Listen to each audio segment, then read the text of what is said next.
di surga. We just thank you so much for this blessed Sabbath. Kami berterima kasih untuk hari Sabat yang suci ini.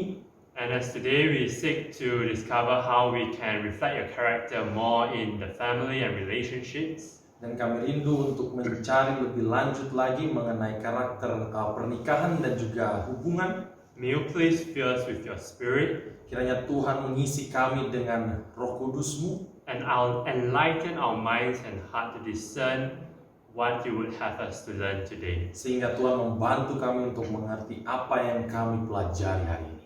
Thank you so much for all these gifts. Terima kasih atas karunia semua yang Kau berikan pada kami. In Jesus' name we pray. Dalam nama Yesus berdoa. Amen. Amin. So, my dad told me that this workshop is about family and relationship. Ayah saya mengatakan bahwa workshop ini mengenai pernikahan dan hubungan. I thought to myself, I'm not very qualified to share on that. Saya kata saya tidak cukup qualify, ya, tidak memenuhi syarat untuk membicarakan hal ini. I'm not married. I'm in a relationship. Saya tidak menikah, saya belum menikah, saya juga tidak berada dalam sebuah hubungan. You are in a relationship? I am in a relationship. Oh, saya berada dalam, saya sedang but I'm not berada. married. I don't have a family. Tapi saya belum menikah ya, saya belum memiliki keluarga. And so I'm just going to share with you what I have learned through the time that I've been in a relationship and throughout my life. Ya, saya akan membagikan itulah apa yang saya sudah alami dan apa yang saya miliki dalam hidup. And as I was praying on what to share, because here we have people who are single, we have people who are in relationship, we have people who are married, and we have people who are parents, right? What is it that is common to all of us? Terus sebabnya saat saya berdoa untuk apa yang saya bagikan, karena kita semua di sini beragam, ada yang masih lajang, ada yang dalam hubungan, ada yang sudah menikah. Apa yang bisa kita pelajari sama-sama di suatu hal yang sama dan kita bisa pelajari saat ini. The Lord brought to my mind the topic of self-reflection. Saya kemudian terinspirasi oleh Roh Kudus untuk membahas mengenai refleksi diri. So, many a times we don't reflect enough. Seringkali kita tidak merefleksikan, berpikir introspeksi ya. And so the flow for today, itulah yang kita akan pelajari pada hari ini. Urutannya adalah because we have 2.5 hours. kita memiliki 2,5 jam ya, can you imagine? Yeah, so I'm not going to talk for more than half the time. You are going to talk and discuss. Saya tidak akan membahas semua, Anda akan juga berpartisipasi di sisa waktu nanti. So I will share with you all a few ideas. Saya akan bagikan Stories. beberapa bahan pikiran dan cerita juga. And then we will split into groups to discuss because we have just finished eating and our brains are about to go to sleep. Karena kita baru saja makan dan pikiran kita bisa saja sudah mau tidur. Jadi kita nanti bagi grup. Yeah, so we discuss and after that we will share what we have learned from our discussion. Kita nanti akan berdiskusi dan kemudian kita belajar apa yang kita sudah. And we have some closing ideas. Lalu kemudian nanti penutup. So I want to first tell you a story. Story number 1. Yang pertama, cerita saya ingin bagikan. So a story about me and a friend of mine. Ada sebuah cerita mengenai saya dan teman saya. I've been friends with this person for probably around 8 to 9 years. Saya sudah berteman dengannya sekitar 8 sampai 9 tahun. We will call him Mr. W. W is too long. Kalau kita coba sebut Mr. Y ya. And so I was very good friends with Mr. W. Oh, saya berteman dengan Mr. W. Okay. Sudah lama ya, sudah. Yeah, for around 9 years really. Sekitar 9 tahun. And we were very good friends, and after a while, for some reason, he started to dislike me. Untuk beberapa alasan, dia kemudian membenci saya. He started to treat me differently. Dia kemudian memperlakukan saya dengan berbeda. He would talk bad things behind my back. Dia kemudian membicarakan hal-hal yang buruk kepada saya. Di belakang saya. Yeah, in meetings, because we were both leaders together in the youth group, he would always go against what I say. Karena kita berada dalam grup, jadi dia akan menentang apa saja yang saya katakan. And I got very puzzled. I got very I didn't understand why. Saya bingung, saya Saya tidak tahu apa yang menjadi alasan dia Why are seperti you itu. treating me so bad? Mengapa dia memperlakukan saya dengan gini? And it came to a point where once he backstabbed me behind my back without me knowing. He tell people bad stuff about me. That's not true. Sampai kemudian dia mengkhianati saya dengan mengatakan hal yang tidak benar, tidak sesuai dengan apa yang terjadi tentang saya. And so I was very hurt. I was very hurt and upset. Saya merasa sakit hati, saya kecewa dengan orang. And without knowing, I started treating him badly as well. Dan tanpa saya menyadari, saya juga membalas, saya sudah memperlakukan juga dia dengan tidak baik. My guess was that because both of us were the two possible candidates to be the next youth leader. Saya coba tebak-tebak, ini kayaknya karena kami berdua adalah kandidat terkuat untuk menjadi pemimpin. But then I was chosen to be the leader and he was not. Dan saya kemudian terpilih menjadi pemimpin dan dia tidak. And so after years went by, we got further and further from each other. We like hi like that, but you know, like I hate you. Tahun-tahun kemudian ya kami terpisah, kami tidak lagi dekat dan saya membenci kamu, kamu membenci saya, sudah seperti itu rasanya. And who knew? 3 years back, I started. He became one of my workers. Dan ternyata kemudian dia menjadi pekerja saya, dia bekerja untuk saya. Then, but through these many years, I came to the idea that I've forgiven him.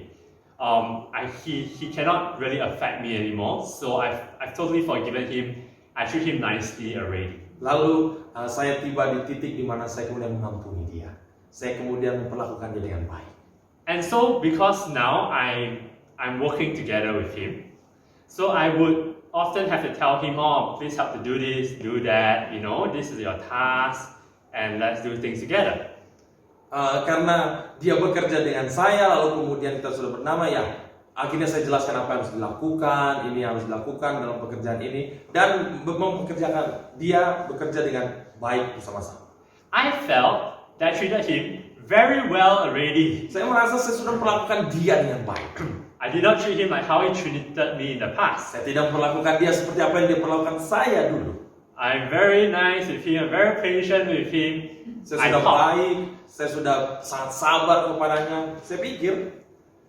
But then he told my other co-founder director, he told one of my colleagues that I didn't treat him very well. Tetapi saya ketahui bahwa teman sekerjanya ya mengatakan bahwa saya tidak memperlakukan dia dengan baik. And I treat him unfairly. Dia bilang saya memperlakukan dia dengan tidak adil. So I started to think, Lalu saya pikir, how is that true? aduh, gimana itu bisa benar ya? Apa yang dia katakan itu? I did not backstab him. I treat him so well after he betrayed me and everything. Saya tidak mengkhianati dia, saya memperlakukan dia baik, bahkan setelah dia mengkhianati saya sudah buat yang terbaik.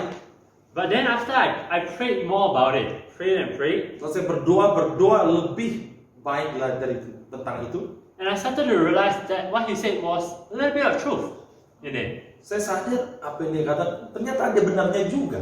It's true that I had forgiven him, Betul, saya sudah mengampuni dia. but I still was more strict with him, maybe. Strict, like Saya sudah lebih terlalu keras dengan dia ya, terlalu memperlakukan dia dengan keras. like when he doesn't do something well, I will maybe get impatient with him faster. Dan kelihatannya ketika dia tidak melakukan hal dengan tepat, saya akan marahi dia dengan cepat. And I started to realize that it's true. When I started to do a lot of self-reflection, I realized I did not treat him as Christ would have treated him. Saya menyadari kemudian dan berpikir bahwa apa yang saya lakukan terhadap dia tidak seperti apa yang Yesus lakukan seharusnya. And so I had to go and talk to him, apologize to him, and improve. Try to improve to treat him as Christ would treat him. Lalu saya datang kepadanya, saya mohon maaf, saya datang kemudian dan menjadi lebih baik kemudian untuk bersama dengan dia. So that is relations in our day-to-day life, right? Dan itulah hubungan kita dengan sesama hari-hari ini. But it's also very important in relationships. it's also very important in like boy and girl relationship. Dan itu juga penting untuk hubungan antara laki-laki dan perempuan. So let me tell you story number 2. Saya ingin menceritakan cerita yang kedua. So me and my girlfriend, we go exercise almost every day. Saya dengan pacar saya atau teman perempuan saya, kami pergi berolahraga bersama. And so a few months back, we were walking down in Anen, and then you know in Anen there are lots of, not in Anen but around Anen, there's lots of dogs, like wild dogs, stray dogs. Dan ketika kami berkeliling di Enon beberapa akhir ini, kami lari lalu di sekitar situ ada anjing, anjing liar, anjing. Yeah, and just nice, there was this stray dogs had a lot of new puppies. Dan anjing liar ini memiliki anak-anak anjing lainnya. Really cute puppies. Sangat lucu.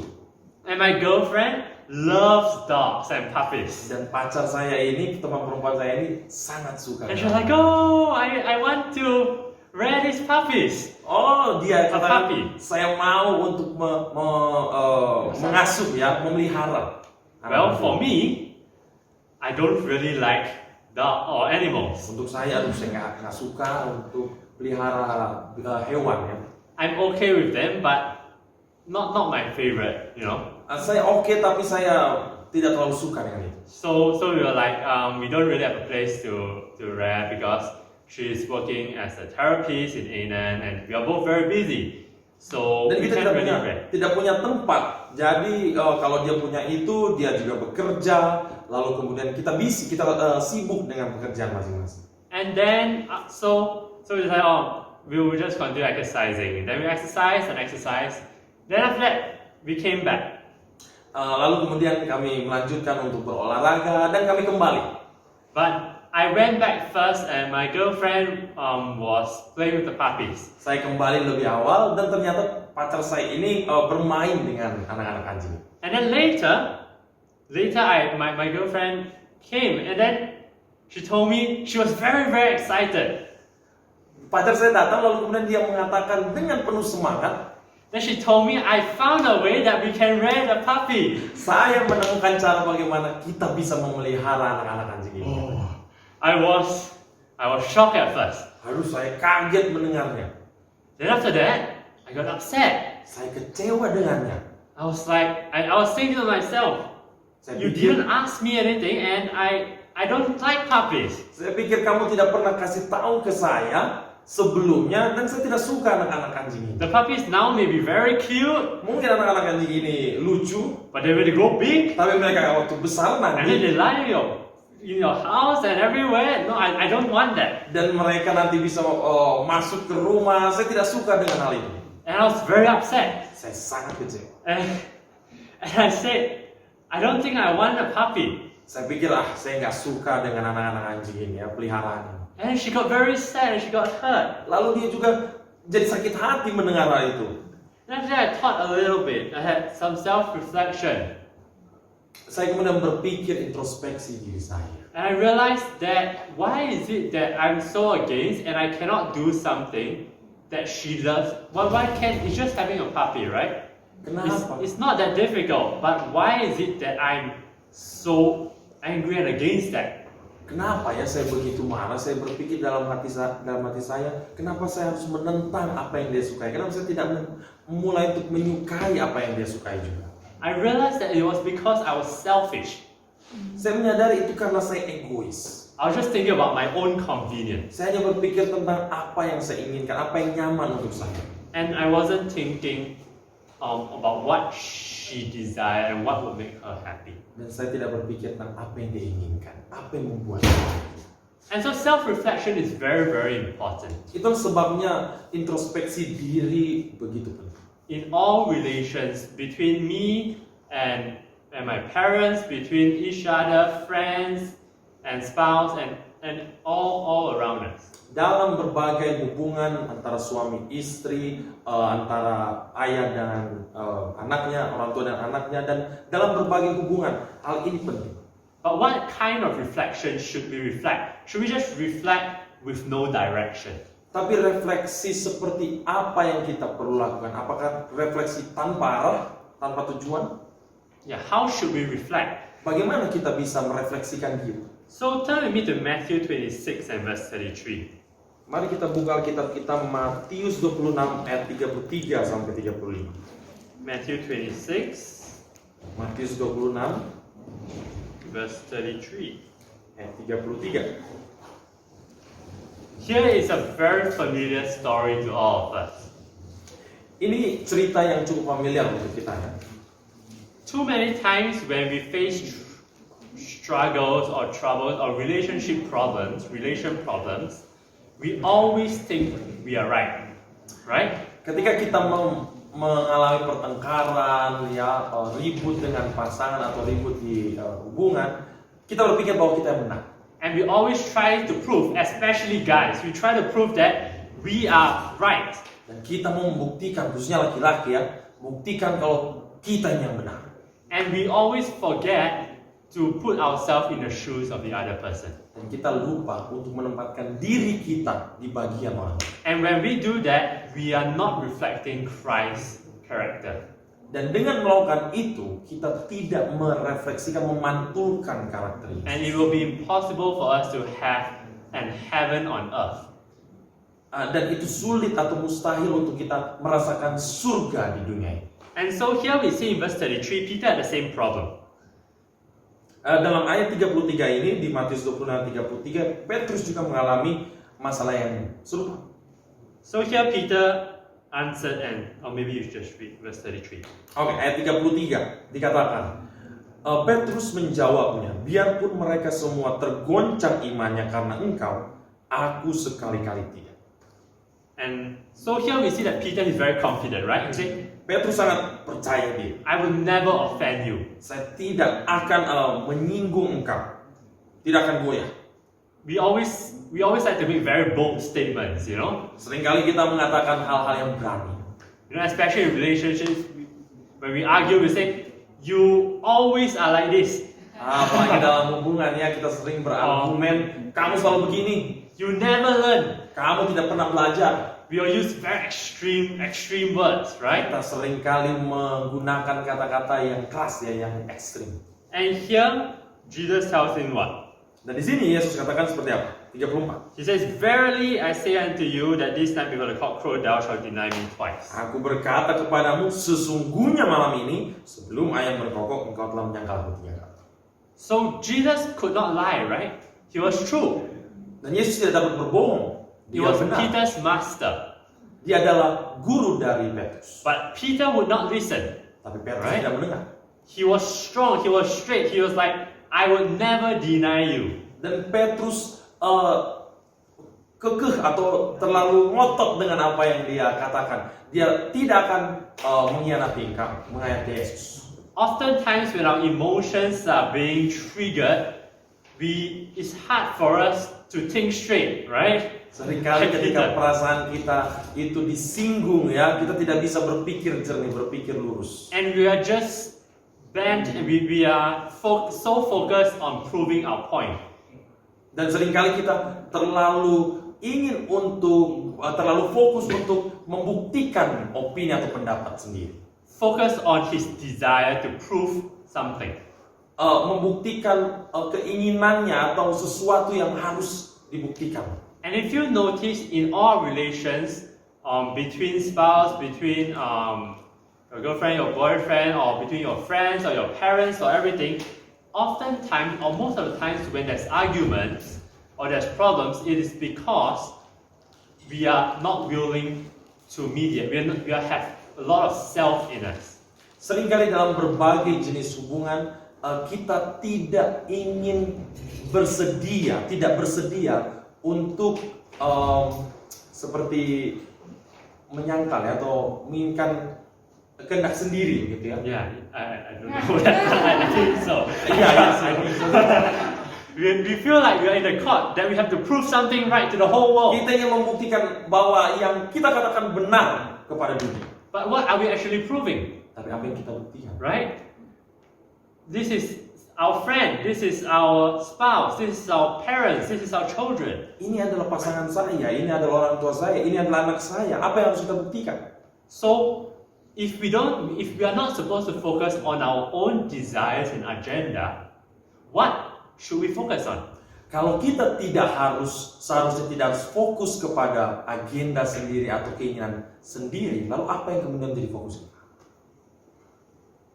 In Matthew chapter 6 and verse 33, Dalam Matius 6 ayatnya yang ke-33, Matthew 6 verse 33, Matius 6 ayat 33, I'm sure many of you have memorized this verse. sering kita sudah menghafalnya ya. Yes, but seek ye first the kingdom of God and His righteousness, and all these things shall be added unto you. Tapi carilah dahulu kerajaan Allah dan kebenaran, maka semuanya itu akan ditambahkan kepadamu. A fun fact, my Chinese name was named after this verse. Ada fakta unik bahwa nama Tionghoa saya itu dinamakan dari ayat ini. Yeah, my name is Guo Yi. So Guo is kingdom, Yi is righteousness. So seeking God's kingdom and His righteousness. Nama saya berasal dari kata-kata ini ya. Carilah dahulu kerajaan Allah dan kebenaran. Yeah, okay. But so here what does it say we need to do? Apa yang dikatakan di sini untuk kita fokus atau kita berurusan dengan apa? It says we have to seek God, right? Disebutkan kita harus mencari Tuhan. And then what will happen? Everything will fall in place. Dan apa yang will be terjadi? added. Semuanya akan sesuai dengan apa yang harus terjadi. Does finding a boyfriend or girlfriend is equal to all these things? Apakah memiliki pacar, teman juga termasuk dalam hal ini? Is having a heaven on earth included in all these things? Apakah memiliki surga di atas dunia ini juga termasuk dalam hal ini? Absolutely, right? Tentu kan? And so this should be our core focus. Ini yang menjadi fokus inti kita. How can we reflect Christ or seek Christ's kingdom in our relations today, practically? Bagaimana dengan secara praktikal kita bisa memiliki kerajaan surga itu dalam kehidupan? The first day my dad shared with us on how the first thing that we need in order for us to experience happiness in life, right? Sebelumnya ayah saya membagikan ya bahwa hal yang pertama yang kita perlu miliki adalah kebahagiaan. Does anyone remember what that is? Kebahagiaan What's apa? the Apa itu? importance? Apa yang jadi penting? The Spirit of God? Roh Tuhan. He mentioned about why was it that Adam and Eve was created separately. Anda ingat apa yang dikatakan mengapa Adam dan Hawa itu diciptakan secara terpisah? You remember? So there each have a relationship. Yeah, absolutely. So that we can have a relationship with God first. Ya, sehingga tentu saja kita bisa memiliki hubungan bersama dengan Tuhan terlebih dahulu. So when we learn to seek God first, Ketika kita mencari Tuhan terlebih dahulu, my focus is no longer how do I solve this problem. fokus saya tidak lagi menjadi bagaimana menyelesaikan masalah ini. Not how can I find a husband or wife. Bagaimana saya mencari suami atau istri lagi. Not whether I should be single or married. Tidak menjadi apakah saya harus menikah atau tidak. Or whether I should have children or not. Atau saya harus memiliki anak atau tidak.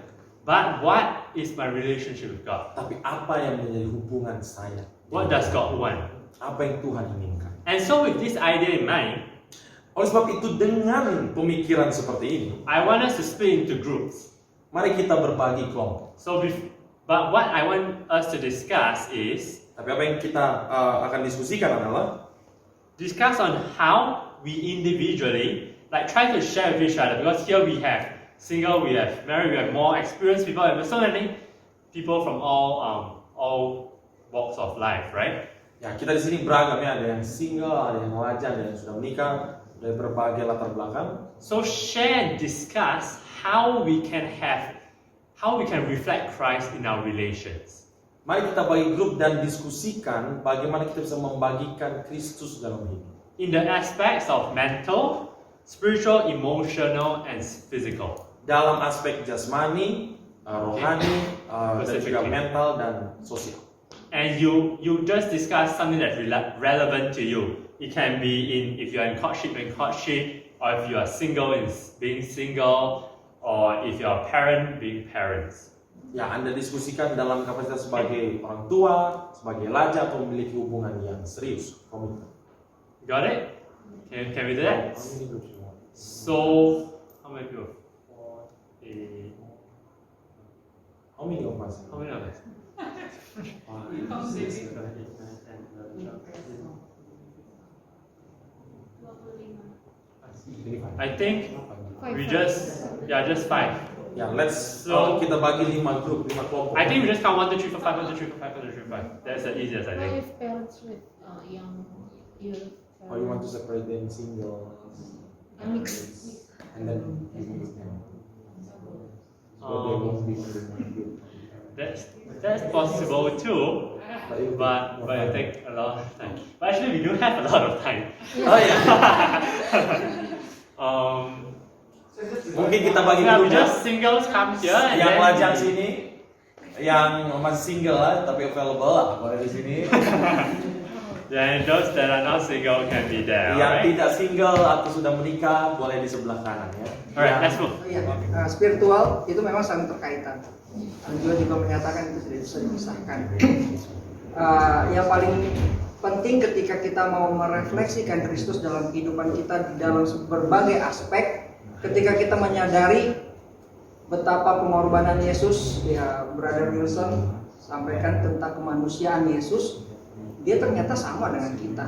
Ketakutan, kegentaran, dia sedih juga, hampir mau mati rasanya waktu dia berdoa itu.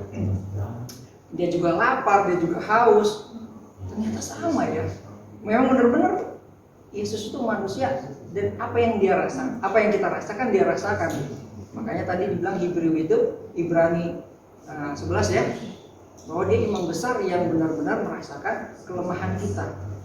Nah, dari sini kita bisa sadari bahwa ketika Yesus mau meninggalkan atau terpisah dengan Bapa hanya untuk kita, berarti kita ini berharga di mata Yesus. Apalagi di mata Bapa, karena dia tidak menyayangkan anaknya yang tunggal untuk menebus kita. Berarti Bapa lebih sayang kita daripada anaknya sendiri, daripada Yesus.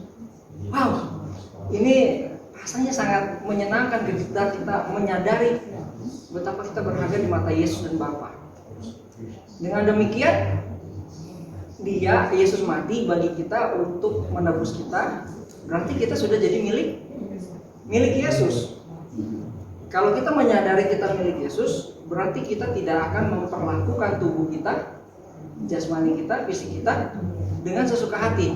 Jadi dua hal yang dapat mengganggu tubuh kita, yaitu apa yang kita masukkan, dengar, lihat, dengan apa yang kita lakukan.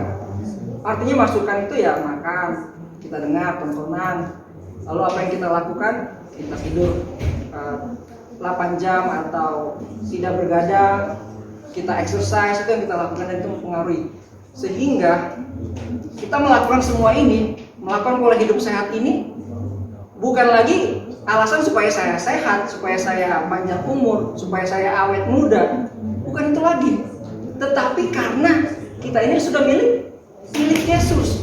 Kalau kita menyadari ini, itu yang akan membantu kita untuk menahan selera tadi, passion tadi yang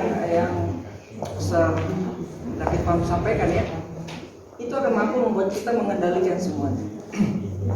Contohnya tadi ketika ada argui tadi ya dibilang waktu disampaikan, karena kami udah selesai duluan lalu datang, harus ada contoh. Apa kira-kira contoh? Ya contoh biasanya ketika ada orang yang argu, misalnya antara hubungan bos dengan anak buah, kita sebagai anak buah dimarahin, lalu antara sesama jemaat, anggota jemaat, diskusi sekolah sahabat misalnya, merasa paling benar. Nah, ketika menyadari kasih Yesus ini dalam kehidupan kita akan teringat dengan Galatia 5,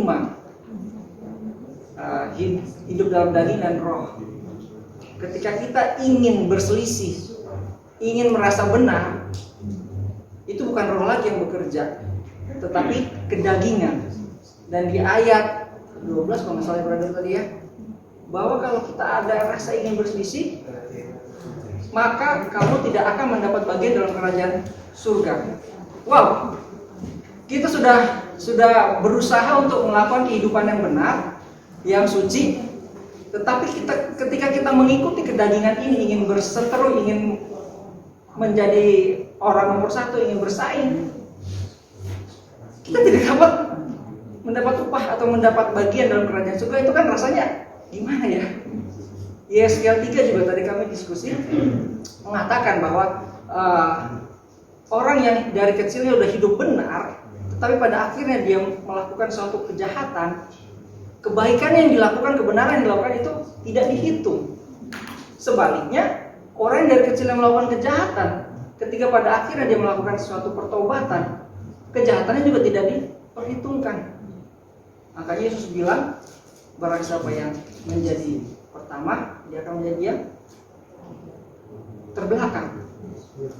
Saya dulu berpikir bahwa terbelakang itu nggak apa-apa lah, yang di belakang yang penting masuk surga. Ternyata maksudnya terbelakang itu ya yang nggak mendapat.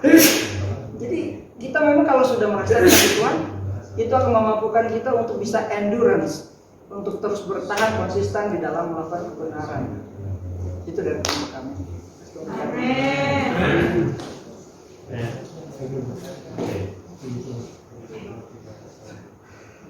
Next. Yang berikutnya. Who wants to be next? Yang kedua. Or before group 2 start, do you have any comments or questions to group 1? Kami ini, apakah Anda punya komentar atau tambahan?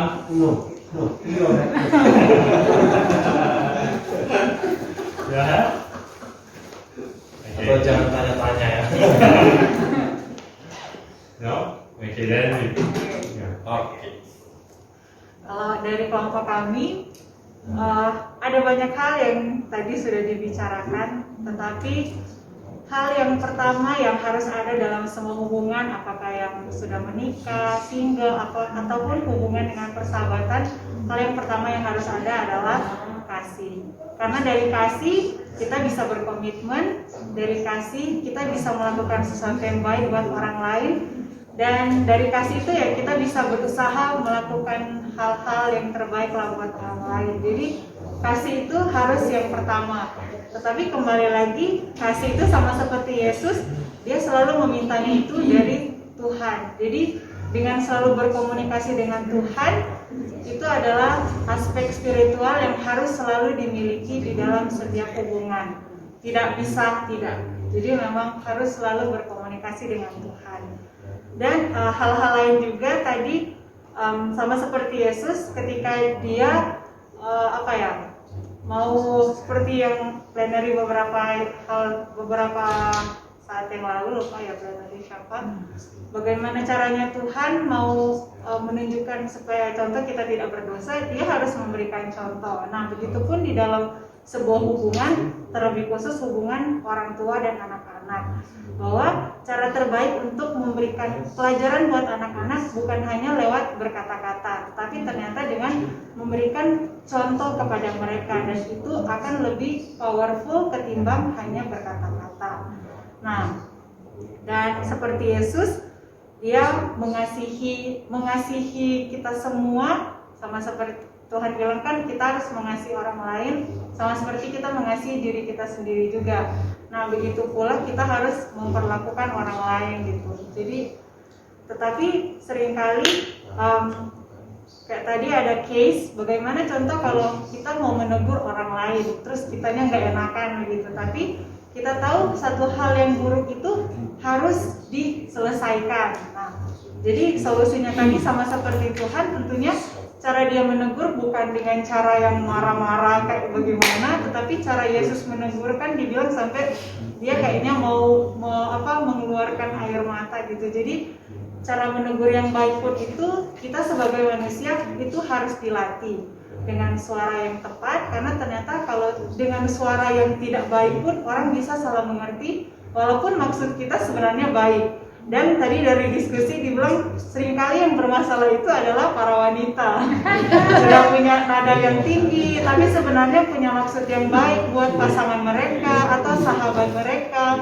Dan ini harus diperhatikan. Tapi hal-hal kecil itu memang tidak boleh disepelekan katanya. Jadi menegur itu tetap harus ada walaupun di hal-hal yang kecil, tetapi tentunya dengan cara yang tepat. Dan begitu pula dengan masalah-masalah kecil itu harus selalu dibereskan, karena apalagi katanya para wanita kalau belum dibereskan pasti besoknya akan diungkit, kalau belum selesai besok pasti diungkit. Dan ternyata hal-hal yang kecil itu akan sangat merusak sebuah hubungan. Makanya Tuhan bilang kan kita harus setia dalam hal-hal kecil, otomatis kita juga jangan sampai menyepelekan, mengabaikan hal-hal yang kecil. Kemudian, nah ini tadi beberapa tambahan soal berkomunikasi dengan baik.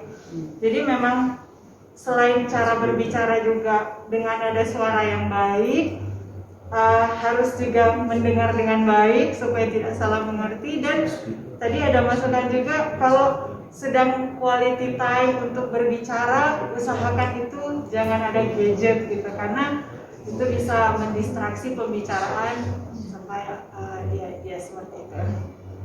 Kemudian ya tadi juga kita bicarakan kalau seandainya lagi masalah itu pasti akan selalu ada kan dalam semua hubungan, tidak bisa tidak.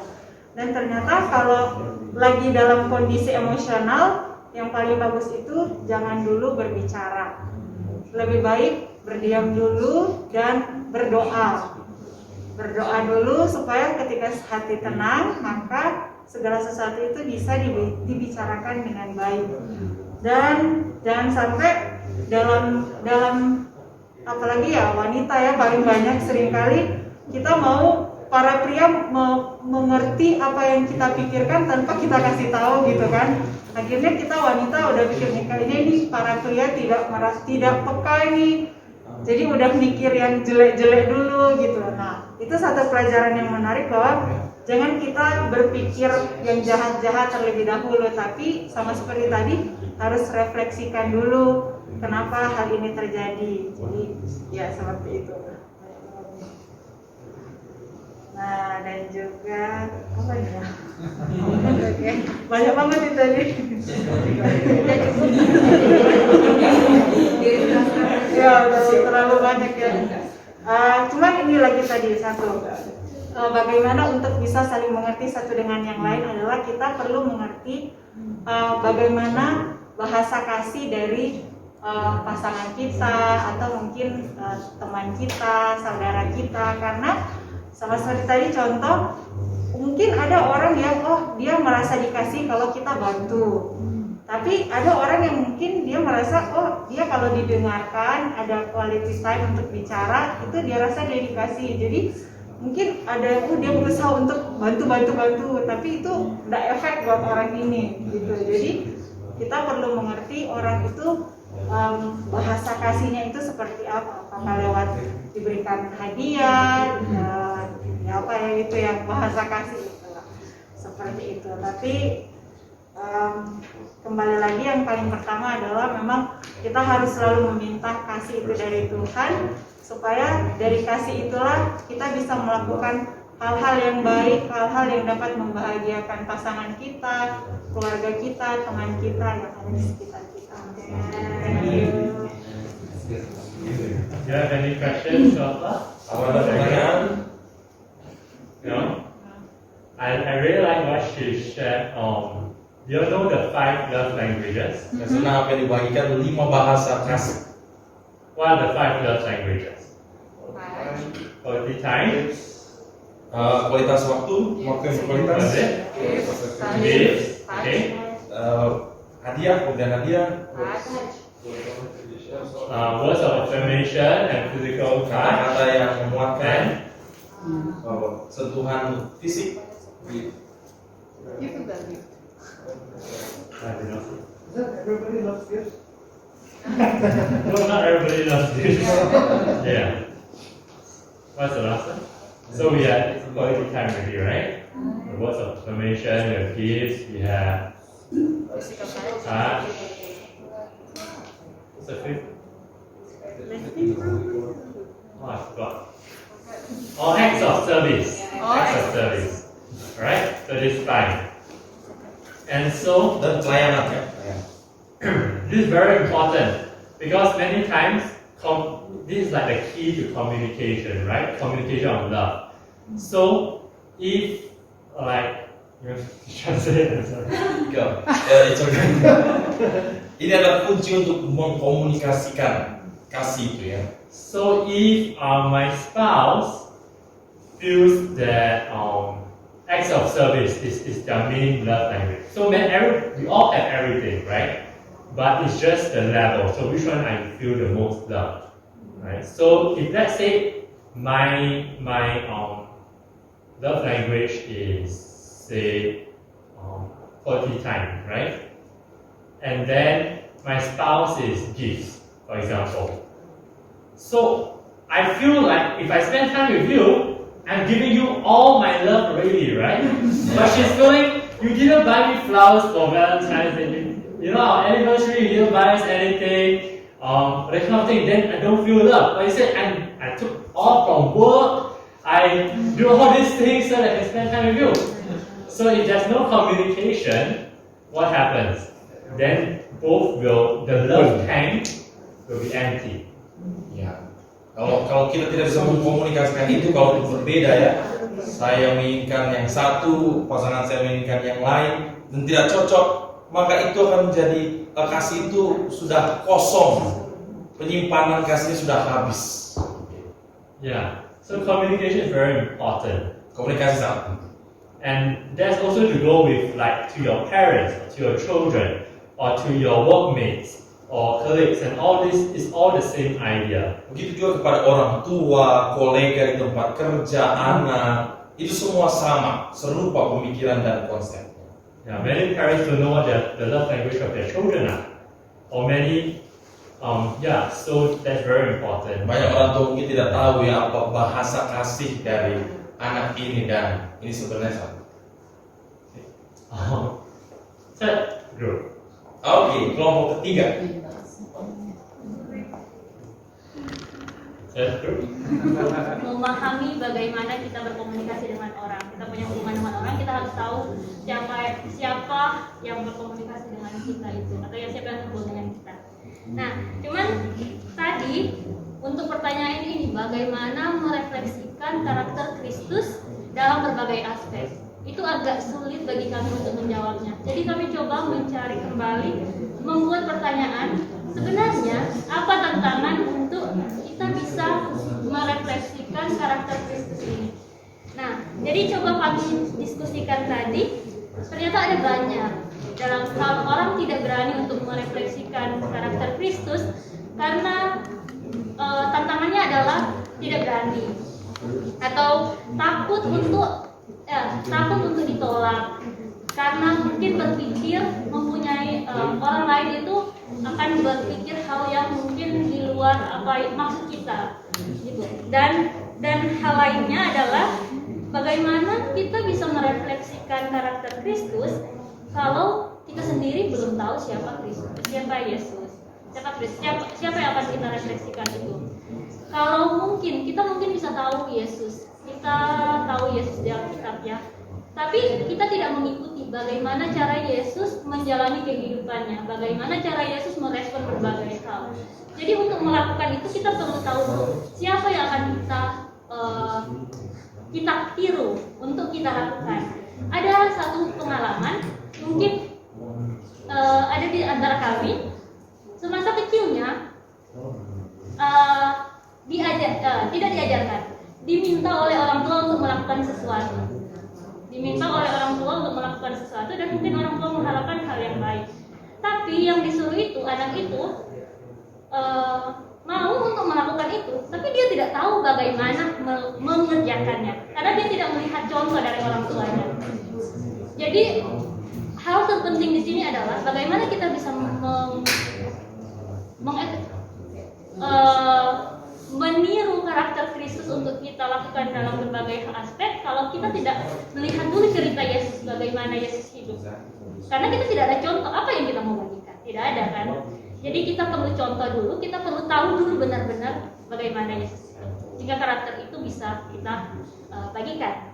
Nah, Dan dari hal lain, dari berbagai contoh yang mungkin secara general ya, untuk secara fisik bagaimana secara emosional kita melihat kalau Yesus ini di cerita-cerita Alkitab, Yesus menangis dengan orang yang menangis. Yesus membawa perasaannya sesuai dengan siapa yang berada dengan dia saat itu. Kalau orang berduka, dia membawa perasaannya seperti dia berduka. Jadi dia menunjukkan simpati, empati, apapun yang dia akan tunjukkan. Dan mungkin kalau kita dalam praktek kehidupan kita, ada orang yang biasa curhat sama kita, orang biasa cerita sama kita, minta didoakan. Kita mungkin memang perhatian, mau mendengarkan, tapi bagaimana kita melakukan lebih untuk menunjukkan bahwa kita perhatian juga sama mereka. Ketika contohnya yang kami diskusikan, mungkin orang mau sharing lebih banyak dan minta didoakan, kita juga menunjukkan itu bagaimana mungkin Yesus akan merespon dia, orang itu, dengan cara kita mendengarkan dia, kita lihat matanya. Kita lihat matanya, kita benar dengan memandang matanya, dengan melihat ke arahnya, orang itu akan merasakan bahwa kita memang menaruh hati kepada dia, menaruh perhatian kita kepadanya. Dan hal lain, ya tadi, Yesus menangis dengan yang menangis, Yesus membawa perasaannya dan mengekspresikannya sesuai kebutuhan. Dan hal lain juga dalam hal sosial ya, kita mungkin sering entah kita yang marah kepada orang lain, atau kita dimarahi orang lain, atau kita ada yang kecewa sama kita, terus membuat hubungan kita agak renggang dengan orang lain, yang dimana ini berhubungan dengan memaafkan dan menerima. Jadi kita meniru, kalau saya sering mengalami hal seperti itu. Jadi ini juga bisa dibawa dalam contoh. Kita yang perlu dilakukan pertama adalah penerimaan. Penerimaan, maksudnya kita menerima, kita mengetahui mungkin orang ini, maksudnya cara pandang kita harusnya seperti Yesus ya. Tidak ada hal-hal negatif harusnya yang cara pandang, maksudnya kita memandang ini dengan positif, supaya bisa ada penerimaan dan pengampunan. Kalau dianggap negatif, kita akan terus-terusan mungkin untuk mengingat kesalahan orang, sehingga kita tidak mampu untuk memaafkan, karena kita tidak menerima itu. Kita tidak menerima bahwa orang tersebut juga sama dengan kita, adalah orang berdosa. Saya punya pengalaman dengan ini, di mana sebenarnya saya mungkin sampai membenci di masa saya sebelum Advent ya, saya membenci anggota keluarga. Dan itu saya bilang kayaknya dari anak-anak sampai saya remaja, saya seperti kehilangan banyak hal yang saya inginkan dapatkan saat itu, entah pengajaran, entah teguran atau apapun itu, dan sampai terpancing untuk membenci dan mengingat kesalahan itu. Dan sampai pada akhirnya ketika saya menerima, maksudnya ketika saya jadi Advent, kita belajar di KPA seperti itu, belajar lagi bagaimana Yesus menunjukkan kasihnya. Yesus ini dia memperlakukan semua orang sama, dan Yesus mengampuni kita seberapapun besar dosa kita. Dosa saya mungkin lebih besar dari dosa Kak Ivon, tapi kita diampuni sama. Dan saya melihat bagaimana Yesus mengampuni saya yang dosanya sangat banyak, sangat besar. Terus saya yang adalah manusia berdosa juga, terus saya nggak bisa mengampuni sesama ciptaan. Yang seharusnya saya nggak punya kewajiban untuk membenci dia, nggak ada kewajiban saya untuk membalas kesalahannya dia. Karena dia ada ciptaan Tuhan, sedangkan penciptanya saja mengampuni kita. Bagaimana mungkin kita tidak mengampuni ciptaan itu yang sudah mengampuni kita duluan? Jadi seperti kayak kita melakukan itu, kita menerima dan kita menyadari bahwa kita telah diampuni terlebih dahulu sama Tuhan, sehingga kita dimampukan juga untuk menerapkan kasih Yesus itu, kasih Tuhan itu kepada orang lain. Karena kita punya pemahaman bahwa kita sama-sama sudah diampuni. Saya nggak punya hak untuk orang lain ini. Ya seperti itu. Dan satu hal lagi mungkin saya nggak tahu teman-teman di sini. Dulu saya pernah merasakan juga untuk bagaimana memandang orang berbeda. Walaupun saya nggak, ya maksudnya memandang orang berbeda, kayak lihat orang kayak luka-luka aja atau apa gitu, udah kayak jijik atau apa, atau mungkin takut untuk mendekat atau apa ya, pokoknya ada pandangan-pandangan gak enak gitu. Dan kembali melihat bagaimana Yesus melihat orang lain. Ingat cerita bagaimana Yesus menyembuhkan orang sakit kusta dan orang lumpuh. Orang lumpuh, ketika Yesus menyembuhkan orang sakit kusta, Yesus menyentuhnya.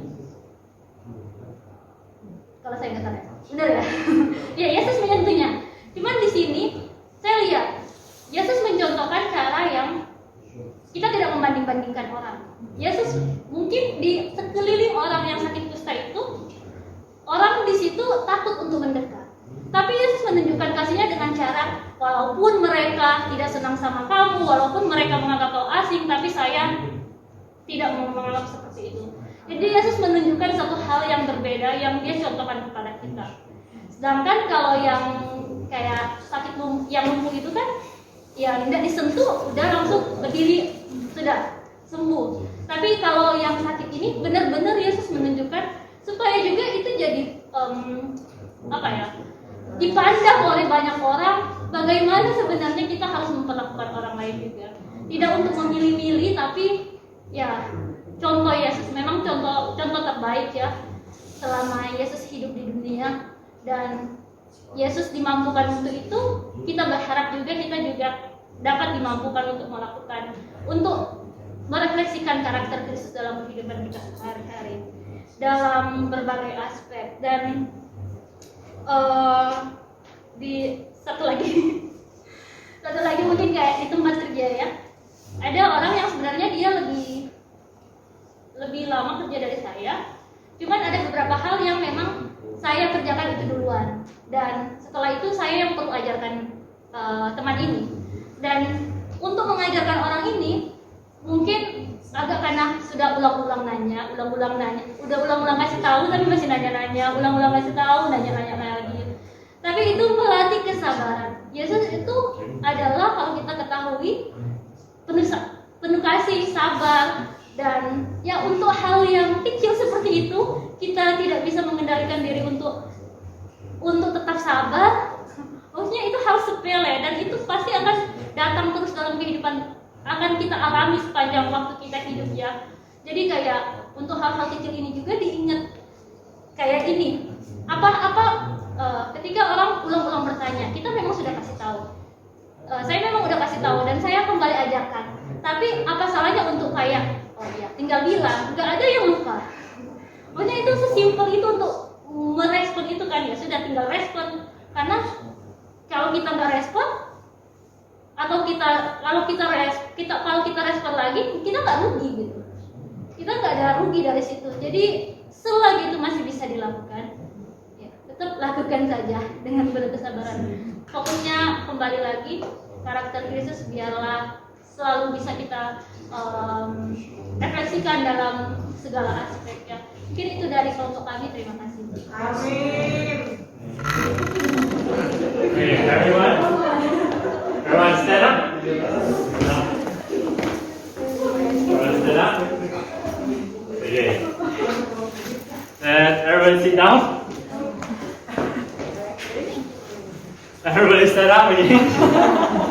And then find the person beside you, guys, girls, and give them a massage in the back. Oke, boleh pijit sebentar ya. Give them a massage. Boleh pijit. Yang gue masak Jimmy. Ada.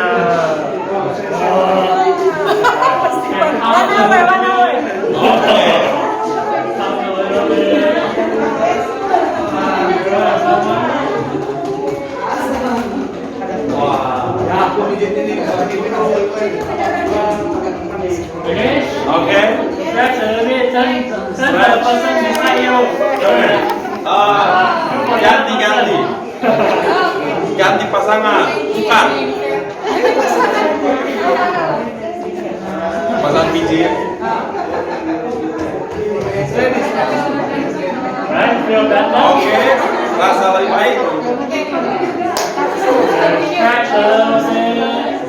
Stretch. Okay. You feeling a little bit better? Oke, lebih baik. Okay. Yeah, try to keep it within maximum 10 minutes, okay? 5 minutes. 50 menit ya. Right? Okay, the next group. Oke, selanjutnya.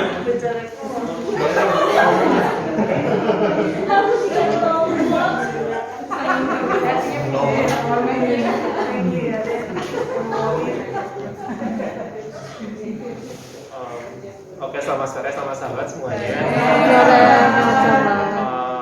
Grup kami cukup beragam. Saya coba sampaikan beberapa. Tadi waktu kami diskusi, ada kesimpulan ayat yang kami mau ayat yang kami ingat itu dalam Galatia 2 ayat 20. Namun aku hidup, tapi bukan lagi aku yang hidup, melainkan Kristus yang hidup dalam aku. Jadi ini sama sekali bukan tentang diri kita sendiri, tapi tentang Yesus. Jadi intinya untuk selalu menyangkal diri kita setiap hari. Dari tadi kami dengerin grup 1 sampai 3, kurang lebih sama, bahkan ada yang sama persis juga. Kasih mengampuni, kasih mengampuni. Itu juga yang kami diskusikan gitu ya. Dan juga buat di kelompok kami ada yang sharing tadi. Misalnya udah pulang kerja nih, misalnya ini suami istri ya. Suami kerja, istri di rumah, ibu rumah tangga. Suami pulang, udah capek, udah malam, lapar, ngantuk. Tapi istri di rumah, gitu kan. Suami ingin dimengerti, istri juga ingin dimengerti. Semuanya capek, semuanya ingin mendapatkan sesuatu ya, gitu. Nah, tapi di situ tantangannya adalah gimana supaya bisa saling beradaptasi satu dengan yang lain, saling beradaptasi, saling memberi. Oh, tadi ada diskusi, lebih baik memberi daripada menerima, lebih baik melayani daripada dilayani. Seperti itu kira-kira. Nah, dan itu juga nggak gampang, apalagi kan kalau kita punya ego dalam diri kita masing-masing, gitu kan. Kita punya kesombongan ya, yang saya udah lakukan ini semua, saya udah capek, saya mau juga untuk relax, saya mau lebih santai, misalnya seperti itu. Nah, jadi perlu adaptasi, perendahan diri, seperti itu ya. Nah, terus tadi ada contoh yang lain juga, misalnya sebagai anak kepada orang tua. Seringkali sebagai anak kita merasa lebih pintar, lebih hebat dibandingkan orang tua kita. Orang tua kita mungkin kita pikir kolot, udah kuno, gitu ya. Kita pikir kita lebih modern, kita sekolahnya lebih tinggi, dan itu menyebabkan kita nggak lagi menghormati orang tua. Nah, itu, dan mungkin kita juga jarang ngobrol sama orang tua jadinya. Seperti itu ya. Jadi diingatkan lagi sebagai anak tetap posisi kita adalah untuk selalu menghormati orang tua. Sebagaimana Yesus juga menghormati orang tua tentunya ya. Oh, dan tadi juga dan hubungan pada sesama teman, tadi misalnya ada juga yang sharing. Jadi kita tahu sepanjang pandemi ada begitu banyak kelas-kelas Zoom online gitu kan. Nah, salah satunya ada kelas Bible Study misalnya gitu. Nah, ada yang melakukan Bible Study setiap hari secara online, dan dia lakukan itu di tempat kos-kosan. Dan banyak teman-teman kosnya yang bukan Advent, dan mereka bingung, apa ini? Kenapa kamu harus belajar Bible Study setiap hari? Apa gunanya? Jadi singkatnya seperti dicemooh gitu ya. Tentu ada rasa sakit hati pastinya. Tapi apakah kita mau membalas sakit hati itu? Apa kita mau langsung membalas menggebu-gebu? Pastinya tidak. Jadi yang dilakukan ya mulai diskusi pelan-pelan, dan bahkan waktu disampaikan kita kasih simple food, makanan yang sederhana yang sehat sebagai bentuk kesaksian kita juga. Inilah yang saya hidupi.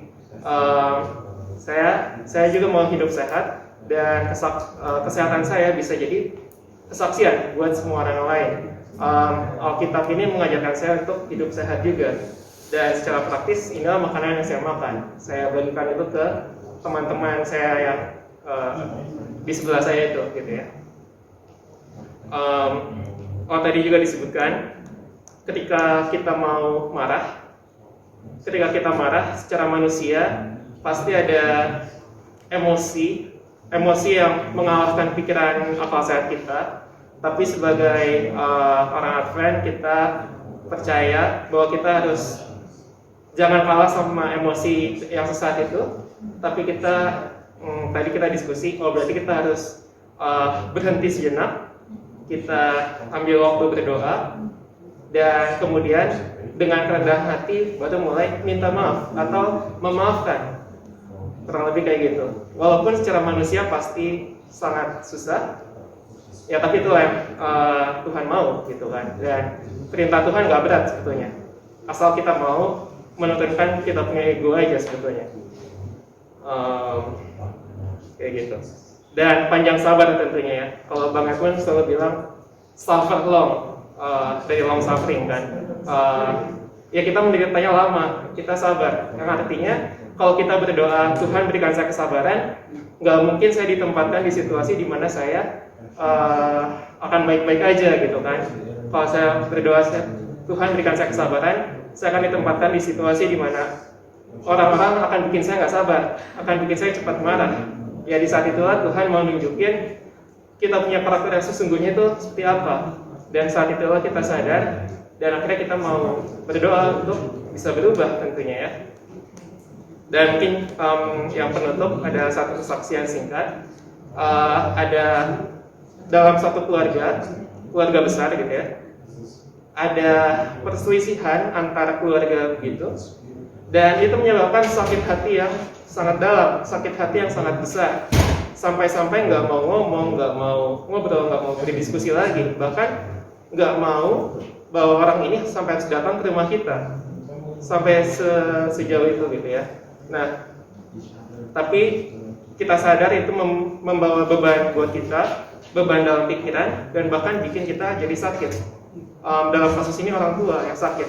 Bayangin orang tua udah lebih senior, kondisinya sudah semakin menurun, sampai ditambah lagi beban pikiran seperti itu, bikin dia makin sakit. Dan memang betul dia sakit parah. Tapi ketika akhirnya dia sadar dan dia mau pelan-pelan mulai untuk mengampuni, mulai terbuka lagi, mulai ngobrol lagi, mulai undang datang ke rumah, dan dia mau datang ke rumah.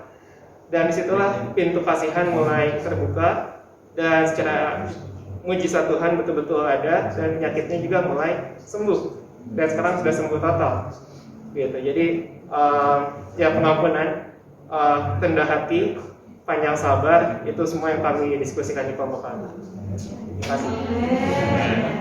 Thank you. The last group, right? Last group. Terakhir. There's a short one.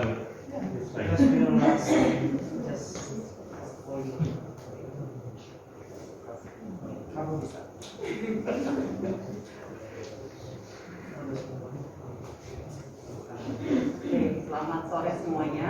Selamat sore. Oke, jadi kami dari kelompok 5. Tadi kami juga membahas ya terkait pertanyaan bagaimana caranya kita merefleksikan ya kasih Kristus dalam berbagai aspek. Nah, pertama kita secara pribadi masing-masing harus merasakan ya dan menerima kasih Kristus itu secara pribadi dalam kehidupan kita masing-masing. Tadi mungkin memang seperti yang teman-teman sudah diskusikan, mungkin sangat banyak ya hal yang hampir mirip dengan apa yang kami diskusikan. Tapi ada satu hal yang kami menjadikan poin di dalam diskusi kami, bahwa ketika kita berhubungan dengan orang lain, kita harus melihat bagaimana motif kita. Terkadang tanpa kita sadari, di dalam motif kita, bahkan mungkin di dalam hubungan suami istri, kita baik kepada suami kita ataupun istri kita karena kita memiliki motif di mana kita ingin juga pasangan kita melakukan hal yang sama.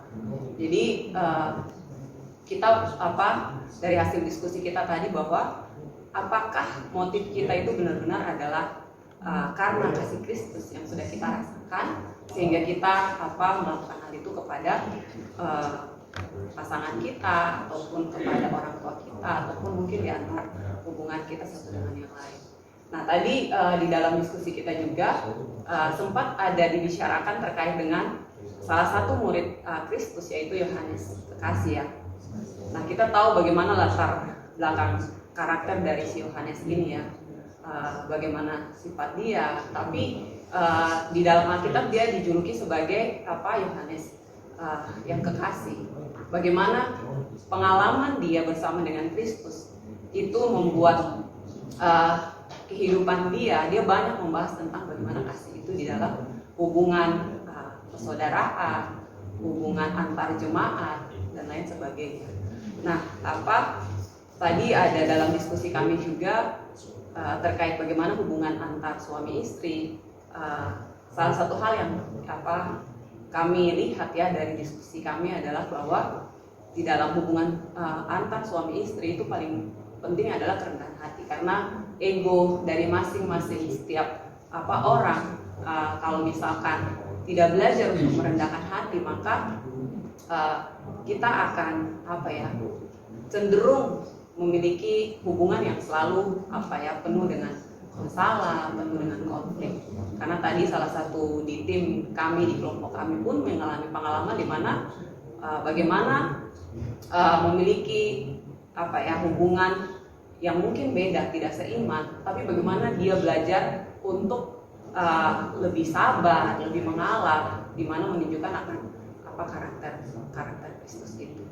Nah, jadi pengalaman hubungan dengan Kristus itu yang akan menolong kita masing-masing ya untuk bagaimana kita ketika berkata-kata kepada orang, dan itu akan mempengaruhi juga kan ketika kita berkata-kata kepada orang akan mempengaruhi bagaimana orang itu juga merasakan bahwa dia tuh berharga di mata Tuhan. Itu akan mempengaruhi mental dia juga. Bagaimana sikap kita tadi juga teman-teman sharing ketika kita memandang orang lain, apakah kita memandang dengan cara pandang Kristus?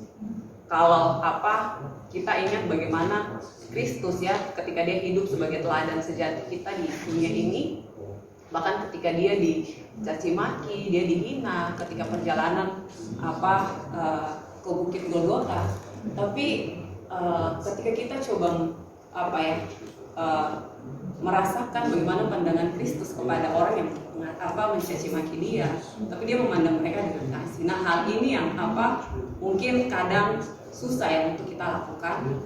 Tapi tadi kembali adalah bagaimana kita harus selalu belajar merendahkan hati, bahwa karena kita sudah menerima kasih Kristus itu, maka kita juga harus melakukan hal itu kepada orang lain yang berada di sekitar kita. Dan poin berikutnya adalah kembali melihat motif kita, bahwa motif kita harus benar-benar karena Kristus. Jadi ketika mungkin pasangan kita mungkin tidak menghargai kita, tapi ya dengan pertolongan Tuhan kita akan tetap belajar untuk mengasihi pasangan kita ataupun mungkin orang tua kita atau mungkin di lingkungan kita tempat kita bekerja. Jadi ya mungkin itu sedikit dari diskusi di kelompok kami. Terima kasih. Thank you. Okay. I agree. Yeah. Me too.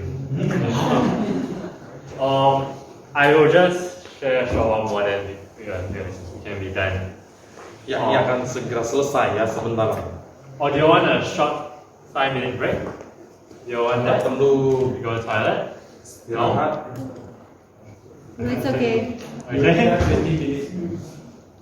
Yeah, I only need another 5 minutes. Hanya 5 menit lagi.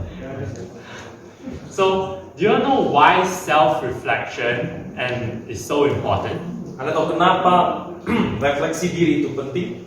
Well, self-reflection is not trying to change the other person.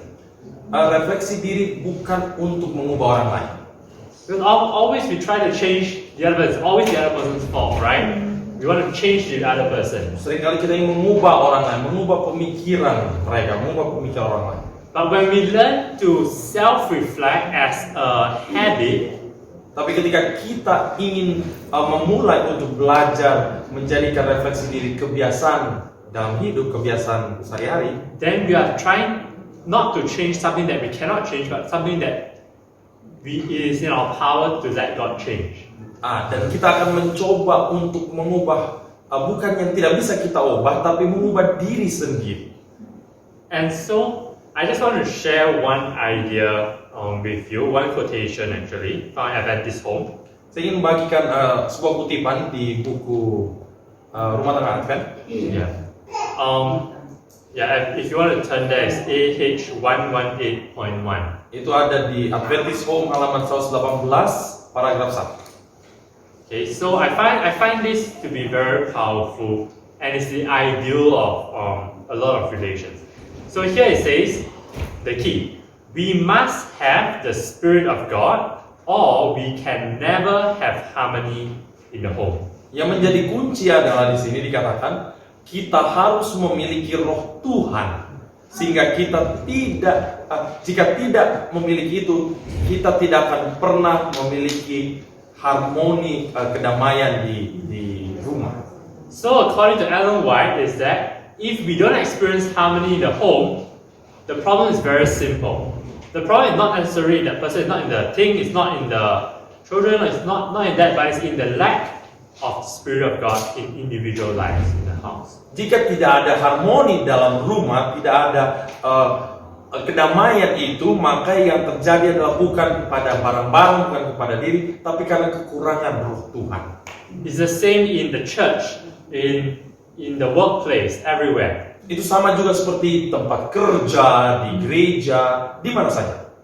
And here she continues to say, the wife, if she has the Spirit of Christ, will be careful of her words. She will control her spirit. She will be submissive, and yet will not feel that she is a bond slave, but a companion to her husband. Dan bahkan dilanjutkan dikatakan di sini, seorang istri jika ia memiliki Roh Kristus akan hati-hati dengan katanya. Jika ia mengendalikan jiwanya, maka dia akan patuh, dia akan tunduk kepada suaminya, dan bahkan dia tidak merasa seperti budak, melainkan menjadi penolong, pendamping pada suaminya. And here it continues, says, if the husband is a servant of God, he will not lord it over his wife. He will not be arbitrary and exacting. Arbitrary is like, you need to do this, you need to do that. You know, why you don't do this? That kind of thing. That's arbitrary. Over his wife and exacting. Yeah. Dan dilanjutkan dikatakan, jika seorang suami adalah pelayan Tuhan, dia tidak akan memerintah akan istrinya. Dia bahkan tidak menjadi sewenang-wenang dan memaksa istrinya. It continues, we cannot cherish home affection with too much care for the home if the Spirit of the Lord dwells there is a type of heaven.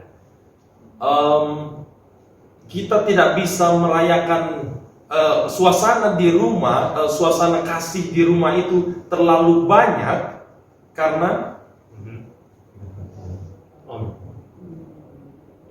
I read that already. Karena ketika Roh Tuhan itu berada di sana, justru di sanalah surga berada. You know that? And here it says, if one errs. Jika ada jika ada masalah yang terjadi, the other will exercise Christ-like forbearance and not draw coldly away. Jika ada seorang atau antara suami dan istri itu merasa bermasalah, yang lain pasangannya dapat melatih kesabaran seperti Yesus dan kemudian tidak menjadi dingin. I think a lot of times, even in our church, we practice the character that's opposite that of Jesus. When someone commits something wrong, what do? We criticize and we draw away. Seringkali bahkan di gereja juga terjadi, jika ada seseorang yang salah, kita tidak mendekatinya, malah kita pergi dan meninggalkan orang itu. And that has become the culture of the world. Dan itulah budaya dunia ini. And we carry that culture into the family. Kita bahkan menarik budaya itu ke dalam And that's keluarga. disastrous. Dan itu menjadi mendatangkan bencana. But if we have Christ-like forbearance, patience, and love, someone mentioned long-suffering, right? Bahkan tapi ketika kita memiliki kesabaran seperti Yesus, tadi dikatakan long suffering, menderita lebih lanjut lagi. Which is spirit, which is a fruit of the spirit. Itu adalah kesabarannya, itu adalah buah dari Roh Kudus. Then they can experience heaven and earth. Sehingga kita bisa mengalami surga di atas bumi. Okay, the last bit here it says neither. Maybe you just. Neither the husband nor the wife should attempt to exercise over the other an arbitrary control. Do not try to compel each other to yield to your own wishes. You cannot do this and retain each other's love. Dikatakan bahkan suami ataupun istri jangan pernah mencoba untuk melakukan langkah atau kendali yang sewenang-wenang. Jangan mencoba untuk membiarkan keinginan sendiri diberikan kepada orang lain seperti yang diinginkan. Anda atau kamu tidak dapat melakukan ini hanya karena ingin mempertahankan kasih. Pasangan itu tidak bisa mempertahankan kasih sama. The key here it says is, if you try to control each other, can you force love? No, right? Ketika Anda ingin mengendalikan orang lain, apakah Anda bisa memaksakan kasih itu? Can you force your husband to hang the clothes and wash the dishes? Apa Anda bisa memaksa suami Anda untuk menjemur lalu kemudian menyuci piring? And still, Can. Good answer.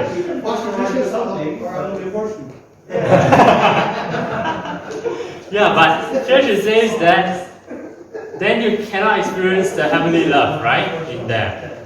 But if the husband is doing that because he loves you, then that's. Tapi ketika suami menginginkan itu, dia tulus cuci piring itu. Wah, senang sekali, seperti surga ketika cuci piring. I'm doing it practically. Yeah, I know. I understand. So here it says, be kind, patient, and forbearing, considerate, and courteous. Dan dikatakan menjadi baik, sabar, menanggung satu sama lain, dan bahkan berpikir lebih bijak, ya, considerate, dan juga berbuat baik. By the grace of God, you can succeed in making each other happy, as in your marriage vow you promised to do. Dengan kasih karunia Allah, kita bisa sukses, kita bisa menjadi baik dalam membahagiakan satu sama lain, bahkan di dalam pernikahan, janji pernikahan. Can you see that the key to a successful social life or relationships is not in a bunch of different methods. Dalam kunci kesuksesan pernikahan itu bukan pada hal yang terlalu banyak. It is in the indwelling of the Holy Spirit in our life. Kuncinya adalah Roh Kudus yang tinggal dalam diri saya. First transforming my own character. Pertama adalah mengubah transformasi karakter saya. So that when my character is changed to reflect Christ, the others can see Christ's love and also be changed by that. Ketika karakter saya diubah serupa seperti Yesus, maka kemudian karakter orang lain akan melihat dan berubah menjadi karakter Yesus. I've been youth leader for around 7 years. Saya telah menjadi pemimpin PA sekitar 7 tahun. And in Eden, there's lots of students that come in. Dan di Enon banyak sekali siswa atau murid yang datang. And they always say, I cannot find a guy that is good. Banyak yang mengatakan saya tidak dapat menemukan laki-laki yang baik. I cannot find a lady that is good. Saya tidak dapat menemukan wanita yang baik. I cannot find someone that reach my standards. Banyak yang katakan saya tidak menemukan orang yang sesuai standar saya. Very difficult, right? Ya, susah ya.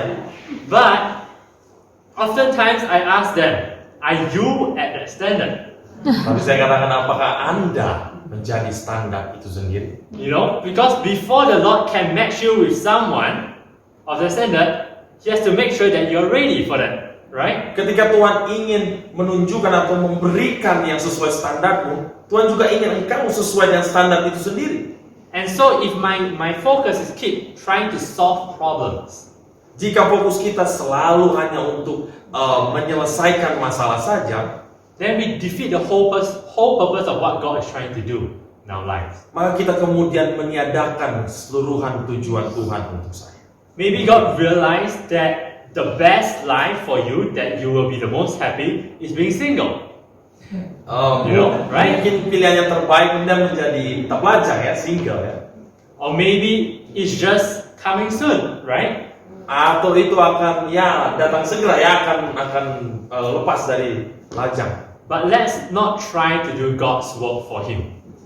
You know, Tapi jangan coba untuk melakukan pekerjaan Tuhan untuk but orang let lain. us seek to first reflect on my walk with God. Tapi yang harus dilakukan adalah mari mulai untuk merefleksikan diri. Because when my walk with God is secure, my relationships, my family will also be secure. Ketika kehidupan saya, pikiran saya bersama dengan Tuhan, maka itu akan aman. Lalu hubungan saya dengan yang lain juga akan aman. Because what does God say? What is God's thoughts towards us? What does He say? Apa yang menjadi pikiran Tuhan pada kita? If I know the thoughts towards you, they are Apa rancangan Tuhan untuk kita? thoughts of peace, right? To give you an expected end. Rancangan damai sejahtera. And so let's just trust God. If maybe in our family we have trials, we have difficulties, let's pray to God to first transform our hearts. Mungkin dalam keluarga kita memiliki kesusahan, kesulitan, tapi mari kita minta Tuhan untuk mengubah diri saya, mengubah diri kita. And allow God to do what He does best, Dan izinkan Tuhan untuk bisa melakukan yang terbaik untuk kita. which is healing and transformation. Dan itu adalah kesembuhan dan transformasi. That's my Question? right. Yeah, sure. My dad too. You can ask. Pertanyaan mulai juga untuk ayah saya. I want to ask you, I want to ask Gao Yi, right? Yes. Ask me too many questions.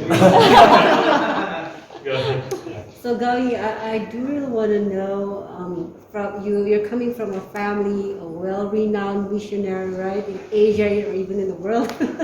How does your parent actually raise you up, right? We want to know that what you think they did right and really impact you, and also what they did wrong, but then God turned it in its course of life of yours, become very beautiful and a blessing to you and to your family. Ya, Because you know what I mean. We are not coming from missionary family, and I am myself not yet into like fully dedicated like your father or your mother, but we want to know their footsteps, right? We want to follow. So how do actually impact your life? That's a big question. Ini pertanyaan yang cukup sulit ya. Pretend that your father is not here. I think growing up in Saya rasa ya bertumbuh growing up in such a family, there is lots of advantages and disadvantages to that. Menjadi bagian dari keluarga ini ada keuntungan dan ada tidaknya. I believe that the biggest gift that my parents gave us siblings is the mentality of serving God. Pemberian terbesar dari apa yang orang tua saya berikan kepada saya dan juga saudara-saudara saya adalah pemikiran atau mentalitas melayani Tuhan. To seek God first in everything. Untuk mencari Tuhan dalam berbagai hal, dalam segala hal. You know, many missionaries, their parents will tell them, we are poor, and all these kind of things. But my parents never brought us up that. They always taught us to focus on the blessings. Banyak orang tua yang menjadi misionaris mengatakan kepada anaknya, oh kita miskin, kita tidak mampu. Tetapi orang tua saya mengajarkan bahwa kita fokus kepada berkat Tuhan. And so growing up, our mentality was always like, the more I serve God, the more blessings I will receive, and the more happiness I will get. Dan mentalitas yang kemudian saya miliki adalah setiap saya melayani Tuhan, semakin banyak berkat Tuhan yang diberikan dan semakin saya bertumbuh juga dalamnya. And also, so I think that's something very, very big. The mentality that was constantly ingrained into our minds every single day at the breakfast table, at lunch and dinner is always, God has blessed us this way, God has blessed us that way. And so we are all trained to be very mission minded and to learn to seek God first. Dan itulah yang ditanamkan kepada kami di keluarga setiap pagi, setiap hari ketika makan, bahwa kita fokus untuk melayani Tuhan, untuk mengetahui bahwa kita bisa mencari Dia untuk pertama kali dan kemudian berkat itu akan datang. Yeah, I think it was because they really believed that as well. That's why we also, the children, believe that as well. Itu karena mereka sebagai orang tua percaya dengan itu dan kami juga anak-anak akhirnya percaya. Yeah. Besides the other things that when you are in mission, then you get a lot of like nice experiences, like traveling everywhere and all these kind of things. But that's just a side. It's not really not the most important thing. But I think it's the mentality that we were taught, the values that we were taught, especially growing up in the countryside, Right? is such a blessing. It's such a blessing to go back home and not have data. I'm serious. Selain bisa traveling, bisa pergi ke berbagai tempat, itu bukan berkat yang utama, tapi mentalitas itulah ya, pemikiran yang selalu menjadi berkat, menjadi pelayan bagi Tuhan, itu yang mengasihkan. Dan saya senang untuk berada di luar kota karena tidak ada data di sana. Saya senang untuk pergi, tidak ada jaringan ya, internet, tidak ada mobile data. Jadi saya pulang kembali dan kemudian tidak ada jaringan internet. Kembali ke rumah. Yeah. So there's so many blessings. There's like nature, we go hiking, caving, and everything. So that's great. Ya, saya senang untuk mendaki gunung, lalu kemudian pergi ke tempat lain, pergi ke gua-gua dan tempat-tempat yang indah. Yeah, but there also are a lot of challenges growing up as in such a ministry. Dan tentu saja banyak sekali tantangan dalam pelayanan seperti ini. I think the biggest one that I struggled with was the expectations that everyone had for me. Yang paling saya pergumulkan adalah ekspektasi orang To lain. be like your dad, is it? Yeah, Seperti ayah saya mungkin. the expectations are very high. They expect you to be a perfect person, right? Mereka mengekspektasikan saya sebagai orang yang sempurna. Yeah, and that actually at a very young age got to me a lot. Like it really affected me. That a burden for you, you mean? No. In a bad way, it affected me in a bad way. affected you. Oh, dalam hal yang negatif itu bisa menjadi dampak. Yeah, because it was very stressful in a sense, especially because like, let's say I'm walking in line to take my food in the cafeteria.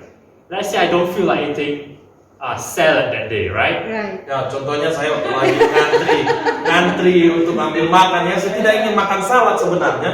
When you eat egg, flash.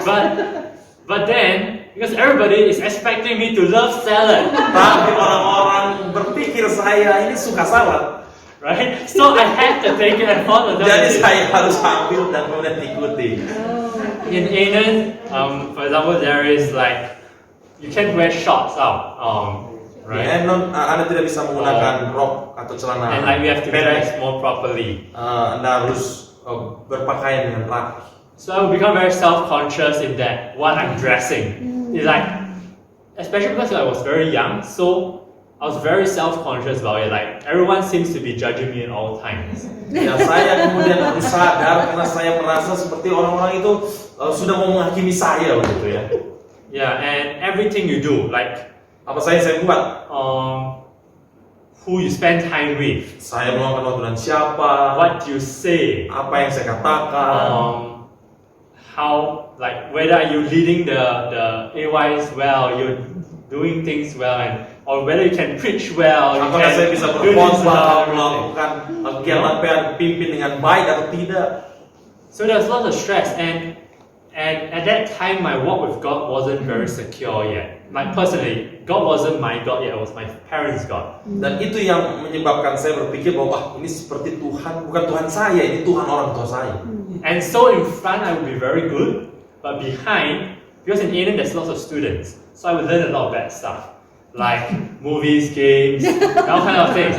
And in front I would be very good, but behind my parents, I'll be very bad. Nah, seringkali di depan saya akan menjadi seakan-akan baik, tapi di belakang saya buruk. Saya tidak akan melakukan yang sama seperti yang dilakukan. Yeah, and so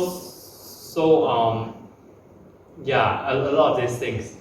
Hal seperti ini yang terjadi. So it's very stressful. That's the main thing from a very young age. Seringkali menjadi And for a stres bagi saya. short period of time, I went to a little bit of like a mild depression, something like that.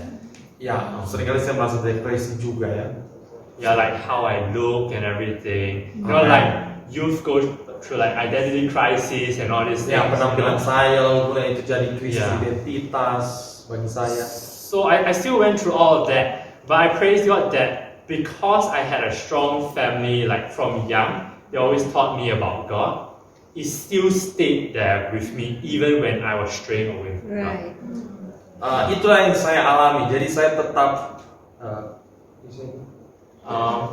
So because I had a strong foundation in the family, even when I strayed away from God, I still knew what was right and wrong. jadi karena saya memiliki iman yang kuat, meskipun saya sudah Keluar jalur. agak keluar jalur ya, tapi saya bisa kembali dan percaya.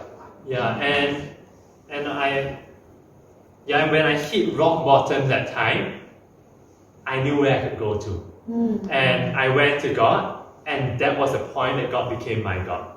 Dan ketika saya jatuh dengan keras, saya tahu, saya sadar kemudian inilah waktu untuk saya kembali. And after that then I slowly changed, and then I told my dad about all my bad stuff. Dan setelah itu ya, You didn't even know it. saya setelah itu berubah, saya kemudian menceritakan kepada ayah saya. Simpan rahasia. Yeah, but now, like that time, I always ask God why I have to have so much stress and all these things at a young age. Saya pikir kenapa saya punya stres ya di waktu muda seperti ini. But now I'm very grateful for that. Tapi saya bersyukur dengan itu. Why is that? Because I recently read a quotation from someone I really looked up to. Saya membaca sebuah kutipan He dari said seorang yang that- saya kagumi. Every single Bible character that did big things, they're young, always had a lot of trials. You think of Joseph, Daniel, every one of them, when they were young, they went through a lot. Banyak karakter di tokoh-tokoh di Alkitab yang memiliki ujian, pencobaan di waktu muda. Seperti Yusuf, Daniel, banyak sekali yang mereka alami pada saat muda. So now I really praise God because in the ministry that I started, there is the stress now is like way even much more stressors, right? But in that stress, I have already learned to trust God from the training. Dan itulah yang saya rasakan pada saat saya masih muda. Banyak sekali yang saya pikirkan, banyak sekali yang membuat saya stres, tapi saya belajar banyak dan itulah yang terjadi di pelatihan yang seperti ini yang saya alami. Yeah, so I hope that answers a little bit of your question. Okay, it's time. So let us pray. Mari kita berdoa. Let's pray. Alright, yeah, it's there. Kita berdoa.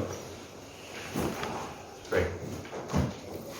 Dear Father in heaven, Bapa di surga, we just thank you so much for this time that we could discuss about relations. kami berterima kasih untuk sesi ini di mana kami dapat berdiskusi mengenai hubungan. And we thank you that you have the answer to everything.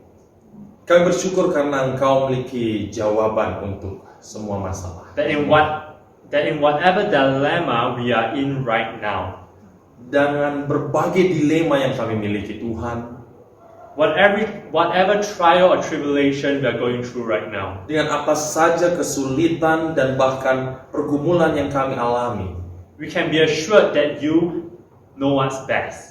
tapi kami dapat yakin bahwa Engkau mengetahui yang terbaik. And that if we learn to put you first and seek your will in our hearts, Dan saat kami belajar untuk menjadikan Engkau yang terutama dan yang penting dalam hati kami, we can be assured that it will all turn out for your honor and glory Dan kami yakin bahwa itu akan menjadi kemuliaan kepujian bagi nama and for our best good. dan untuk yang terbaik. And so today we all want to surrender our lives to you. Itulah sebabnya kami rindu untuk menyerahkan diri kami kepadamu ya Please Tuhan. fill us with your spirit Tuhan, bantulah kami dengan Roh Kudus Tuhan. and help us to be holy thine. Dan Tuhan, tolong kami untuk menjadi kudus serupa dengan Engkau. We thank you so much for all these gifts. In Jesus' name we pray. Dan terima kasih atas karunia Tuhan, dalam nama Yesus kami berdoa. Amen.